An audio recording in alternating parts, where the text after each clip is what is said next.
Friends, చంద్రబాబుకి big shock. పార్టీలో ఆ నేత రాజీనామా. ఈ విషయాలను తెలియాలంటే కనుక వీడియో మీరు కంప్లీట్గా చూడండి. అప్పుడే మీకు కంప్లీట్ ఇన్ఫర్మేషన్ ఏంటో అర్థమవుతుంది. అదేవిధంగా చాలామంది వీడియో చూస్తున్నారు కానీ లైక్ అని కామెంట్ చేయట్లేదు. దయచేసి లైక్ అని కామెంట్ చేయండి. లైక్ అని కామెంట్ చేయడం వల్ల ఈ ఇన్ఫర్మేషన్ మనం చాలామందికి తెలియజేసే వాళ్ళు అవుతాం. అదేవిధంగా టీడీపీకి ఆ నేత ఎందుకు రాజీనామా చేశారో పూర్తి వివరాలు ఇప్పుడు తెలుసుకుందాం.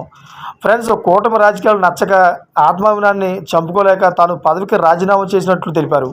కూటమి అధికారంలోకి వచ్చాక ఆ పంచాయతీలో జరుగుతున్న కొన్ని సంఘటనలే రాజీనామాకు కారణమని తెలుస్తోంది. పలమనేరు మండలంలోని కొలమమాసనపల్లి 2 ఎంపీటీసీ లక్ష్మీనారాయణ తన పదవికి రాజీనామా చేశారు. ఆ మేరకు స్థానిక ఎంపీడీఓ ఖాదర్ బాషాకు తన రాజీనామా లేఖ శనివారం అందజేశారు. అయితే వైసీపీ హయాంలో ఎగిరెగిరి పడిన నేతల్లో బోరుగడ్డ అనిల్ కుమార్ ఒకరు. మాజీ ముఖ్యమంత్రి వైఎస్ జగన్మోహన్ రెడ్డిపై అపారమైన అవమానంతో ప్రతిపక్ష నేతలను తీవ్ర స్థాయిలో విమర్శించే వ్యక్తిగా అనిల్ పేరు తెచ్చుకున్నారు. అయితే కొన్ని నెలల క్రితం పోలీసులు ఆయనను అరెస్ట్ చేయడంతో పరిస్థితి మారిపోయింది. జనసేన అధినేత పవన్ కళ్యాణ్, టీడీపీ అధినేత చంద్రబాబు నాయుడు వారి కుటుంబ సభ్యులపై అనుచిత వ్యాఖ్యలు చేయడం అనిల్ను జైలుకు చేసింది. అయితే అరెస్ట్ అయిన తర్వాత వైసీపీ నాయకత్వం తనకు మద్దతుగా నిలుస్తుందని అనిల్ భావించినా ఇప్పటి వరకు ఆ పార్టీ నుంచి ఎలాంటి స్పందన రాలేదు. ఒక రకంగా చెప్పాలంటే కుక్క బతుకులాగా అయింది అనిల్ బతుకు.